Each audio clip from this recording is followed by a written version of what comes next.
माताओं, बहनों, बंधुओं व मेरे बच्चों, जैसे बात चलती है कि हमको इस जीवन के अंदर जितना भी हो सके हम किसी का कर्ज ना लें। कहने का मतलब ये हर बात में आता है कि व्यवहार से खाएं, व्यवहार से खिलाएं, व्यवहार से सोएं, जागे, सब जगह कर्तव्य निभाएं तो कर्ज नहीं होता। अगर बिना व्यवहार के सोच रहे हैं बढ़िया उम्दा खाने को मिल रहा है, चाहे साधु हो चाहे गृहस्थ हो, तो वो कर्जा चढ़ता है और वो चुकाना पड़ता है। तो ऐसे में मैं एक साधु के ऊपर आप लोगों को दृष्टांत सुनाता हूं। एक घर में संतान नहीं हो रही थी, तो जैसा सब जानते ही हैं, कोई भी साधु आए, पंडित आए, ये पूछा वाले पे जाएं कि भाई हमारे घर संतान नहीं हो रही। अब जैसा उनका विचार वो बोल रहे, लेकिन फिर भी संतान नहीं हो रही कई साल से। लेकिन एक और भी मैं बात बताता हूं, हम लोग कुछ और कार्य है ना, कितना भी अच्छा है, उसमें बोलेंगे बहुत कर दिया, बहुत कर दिया, अब नहीं कर रहे हम, बहुत हो गया, 5 साल हो गए करते हुए। लेकिन ये उल्टे पुल्टे धक्के खाने, इसमें नहीं थकेंगे, वो सारी उम्र लगे रहेंगे। फिर आ गया फोन, लाइट लगी। मैंने इसमें सारी उम्र लगे रहेंगे, कभी नहीं थकेंगे।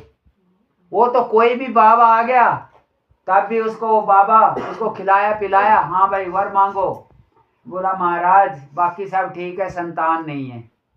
कोई पंडित आ गया तो उसको भी इसी बदतर स्वार्थ में खिलाना पिलाना, बोला वर मांगो, बोला संतान नहीं है। तो कहने का मतलब वो यही रटन लगा रहे थे। अब जैसे तैसे भगवान के घर से संयोग बैठा, समय आ गया संतान का आने का घर में, और उसी समय कोई ना कोई साधु भिक्षा मांगने वाले आते रहते थे। तो कोई मेरे जैसे पाखंडी का संयोग बैठ गया, तो उससे भी वो तो यही कहते बैठो बाबा, चाय पानी पियो, भोजन खाओ, आराम करो। तो उसके बाद खिला पिला के वो बोलता कि हाँ बहुत आनंद आया, वर मांगो। तो वही बोलते थे वो, बाकी सब बढ़िया है, एक संतान नहीं है, वो चाहिए हमें। तो बोला वो सभी बोलते थे, उसने भी बोल दिया तथास्तु, हो जाएगी बोला। तो अब जैसे उसका संयोग बैठ नहीं था, उधर से उसने बोल दिया था, तो उन लोगों को जब सबको मालूम पड़ा कि संयोग भगवान ने बैठा दिया, तो बोले भाई ये महाराज पक्का है, सच्चा है, अंतर्यामी है, ये तो असली भगत है, इसको ढूंढो। अब अपन रोज रोज कभी किसी की सेवा कर रहे थे, कभी किसी की, इसी की सेवा करेंगे तो भगवान है। ऐसे में ढूंढने लगे। अब जैसे वो भिक्षा भुक्षा मांगने वाला था, कोई और आश्रमधारी या कोई ऐसे तीर्थों में घूमने वाला होता तो जल्दी नहीं मिलता। वो 10-20 किलोमीटर में ही भिक्षा मांग के कभी उस गांव में मांग लिया, कभी उस गांव में, तो वो मिल गया, ढूंढने से वहीं मिल गया। तो जा करके उसके दंडवत गिर गए। तो बोला क्या हुआ? अरे वो तो बहुत अच्छा हो गया, जो आपने बोला था वो हो गया। बोला चलिए हमारे साथ। बस वो इतनी तो इंतजार ही करता रहता हर कोई, तभी बोलता है हो जाएगा हो जाएगा, कहीं तो तीर तुक्का भगवान लगा ही दे। उसको तो ले आए घर में, एक रूम दे दिया, ले बाबा यहाँ बैठ, अच्छा खाना पीना खा, पी चाय पी, दूध पी, खाना खा, और कपड़े धुलवाने धुलवा, नए सिलवाने नए सिलवा, बस तूने होठ हिलाने, तुम्हारा काम बन जाएगा। अब भिक्षा मांगने की जरूरत नहीं। अरे मैं भी बहुत परेशान हो रखा था भिक्षा मांग मांग के, तो मेरा तो आशीर्वाद तो कई जगह फलीभूत हो रहा, लेकिन कोई इसी ने नहीं सुना। तुम भले आदमी हो, इसलिए तुमने ये ऐसा मेरे को बुला लिया, सेवा करो मेरी। वहीं रहने लगा। अब रहने पर कोई भी ज्ञानी साधु होगा या कोई भी मानुष होगा जिसने कथा कहानी सुन रखी हो, वो यही बोलेगा महाराज ठीक है, वो आपका आशीर्वाद फलीभूत हो गया, लेकिन साधु का काम है भिक्षा मांगो, कहीं भजन करो तो उससे काम चलेगा। अरे जा जा, वो तो सबको डांट पिलाई, क्योंकि वो घर में तो कुत्ता भी शेर हो जाता है ना, वो तो घर बन गया था उसका। तो ऐसे में उस समय अच्छा जमाना था, तो भगवान भी चांस देता था कि भाई एक बार मैं बोल आऊं इसको, हो सकता है आंख खोल ले, और नहीं तो जो होगा तो वही भगवान को पता है। फिर भी मर्यादा पुरुषोत्तम है, अपना नियम पूरा करता है वो। हम लोग तो बोलते हैं ना, अरे भाई उसको तू ऐसा बोल दे, मैं नहीं जा रहा क्योंकि एक बार बोल दिया। अब दूसरी बात है, कोई बोला मैं नहीं जा रहा, उस दिन नहीं मानी, मैं नहीं जा रहा। अब जबकि असली कर्तव्य ये है कि समय समय की बात है, हो सकता है ये बात समझ में आ जाए, उसका पश्चाताप हुआ कि वो नहीं मानी मैंने, वो मेरे को नुकसान हुआ, और आज आप बोलने जाएंगे तो मान ले, क्या पता। और मैं तो ये बोलता हूँ, चाहे 1000 बार भी कोई बात हो रही है, अलग अलग अलग बोल दो, मानो ना मानो, मैंने हमको भगवान की तरफ से प्यार मिलेगा। तो अब वो तो बढ़िया अपने बैठा खा रहा पी रहा है, तो भगवान आए एक दिन साधु वेश में। तो वो हर किसी साधु को बोलते थे, आओ महाराज आ जाओ, विश्राम करो, चाय पियो, खाना खाओ। तो बोले एक साधु और है। अच्छा एक और है, बोला हाँ। तो बैठा दिया जा करके, वो चाय बनाने चला गया। अब भगवान बोल रहे हैं कि महाराज आंखें खोल लो, ना कोई देने वाला है ना कोई लेने वाला है, वो तो एक ही है सृष्टि रचैया। वो ये नहीं बोल रहा मैं भगवान, वो तो साधु के बेस में आ रहा है। तो बोला आंखें खोल लो, कर्जा देना पड़ेगा, ये चुकाना पड़ेगा, फिर मुश्किल पड़ेगी। अरे जा जा, बहुत साधु आए हैं यहाँ शिक्षा देने वाले, कुछ साधन भजन करके सत पैदा किया, आशीर्वाद दिया, फलीभूत हुआ, मैं तो अपना खा रहा हूँ। मैं हकाई का काम, खेतों में काम करता था वो।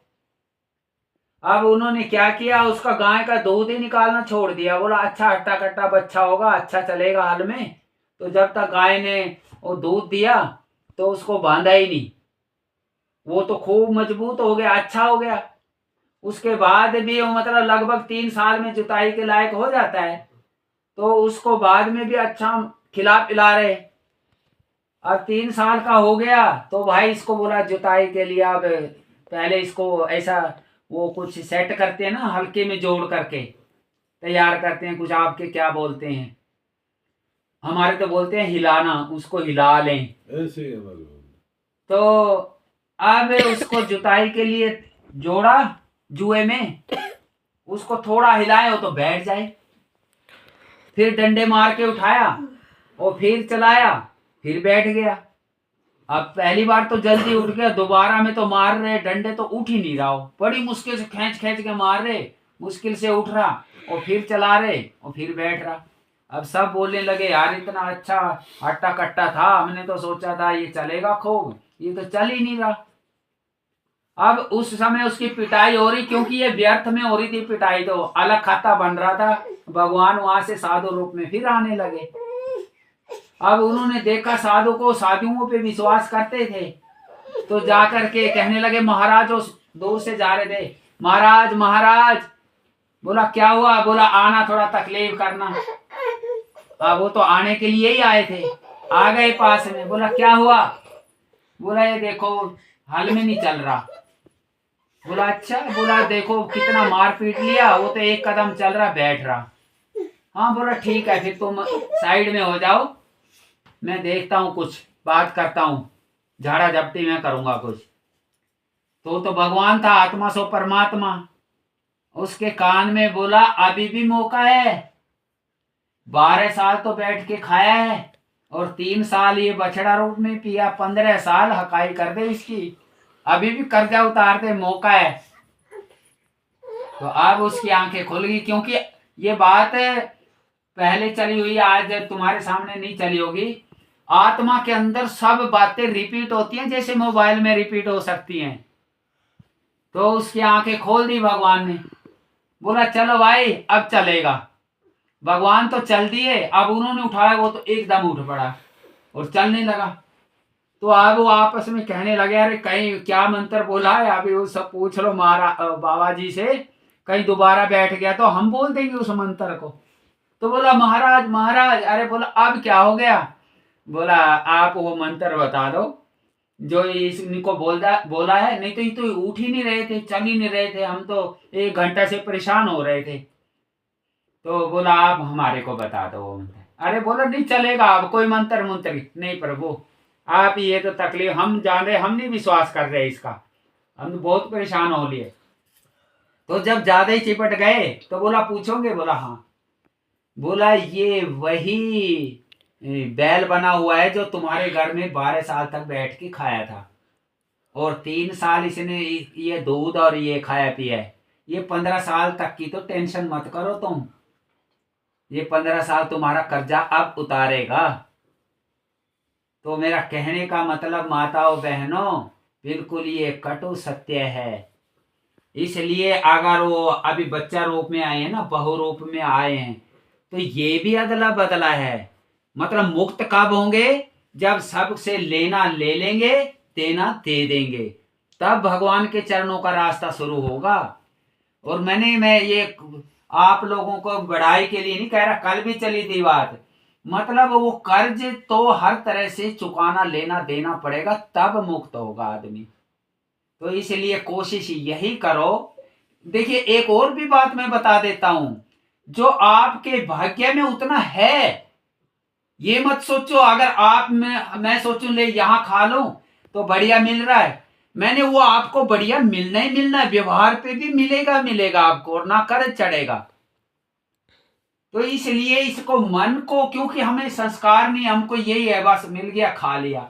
मैंने आप लोग अभी कितने जानते होंगे, वो लड़की का पहले पानी नहीं पीते थे माँ बाप हमारे उधर, तो कई जगह एमपी में अभी भी तक भी है कुछ कुछ। और आजकल मैंने क्या हो रहा, वो तो यही ताक रहे हैं अच्छे घर में लड़की को दे दो और फिर माल मता वो ले आओ। मतलब बुरा मत मानना, 10% ऐसे लोग हो रखे हैं आजकल, वो सभी नहीं, पांचों उंगली एक बराबर नहीं होती। तो इसलिए सबसे बड़े सुख की बात यह, कम से कम हम कर्तव्य से कर्म करेंगे, खाएंगे पिएंगे बैठेंगे सोएंगे, नहीं कर्जा उतरेगा तो चढ़ेगा तो नहीं। बोलो जन्म देने वाले मात पिता की जय।